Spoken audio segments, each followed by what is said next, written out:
तर बघू शकता मावशी सुंदर फिश कट करून देता आहेत. मी रावस घेतलेले होते, 150 रुपयाला घेतले होते 4.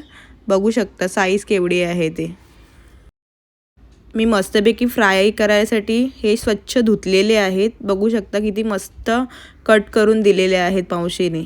तुम्ही पण अशा प्रकारे एकदा नक्की करा, तुम्हाला पण आवडतील. मी आता हे फ्राय करणार आहे. बघा मी बऱ्यापैकी मसाला लावलेला आहे. त्याच्यामध्ये मालवणी मसाला लावला आहे, फिश मसाला लावला आहे, आलं लसूण पेस्ट लावलेली आहे आणि हळद आणि धण्याची पावडर टाकलेली आहे आणि गाभोळी आहे आणि हा रवा आहे. फक्त रवाच घेतलेला आहे आणि आपल्याला क्रिस्पी फ्राय करायचे आहेत. आणि हा पॅन ठेवलेला आहे, त्याच्यामध्ये तेल टाकलंय गरम करायला. तर आता आपण मच्छी मस्तपैकी रव्याला लावून फ्राय करूया. एकदा बनवा. रावस पण खूप मस्त लागतात.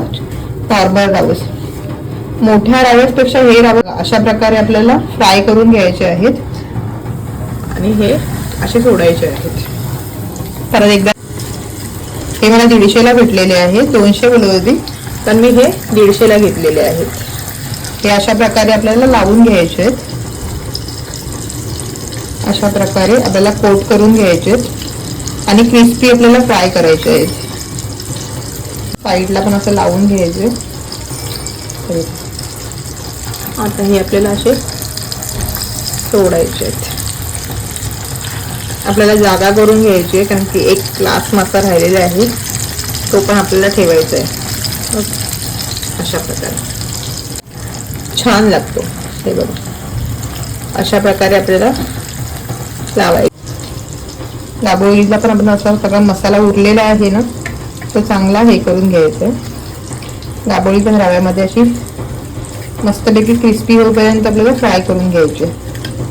नाही बघा मी एकदा ना तुम्हाला गाभोळी फ्राय करून दाखवे. कुठे जागा भेटते तिथे ठेवायची. तर अशा प्रकारे आपल्याला फिश फ्राय करून घ्यायचे. गॅस जरा फास्टच ठेवायचा आहे. गॅस मी फास्ट ठेवलाय. इथून आपल्याला 10 मिनिटासाठी ठेवायचे आहेत आणि त्याच्यानंतर 10 मिनिटांनंतर आपल्याला फोल्ड करायचे आहेत. बघू शकता आपले फिश बऱ्यापैकी फ्राय करायसाठी म्हणजे असं होत आहे क्रिस्पी.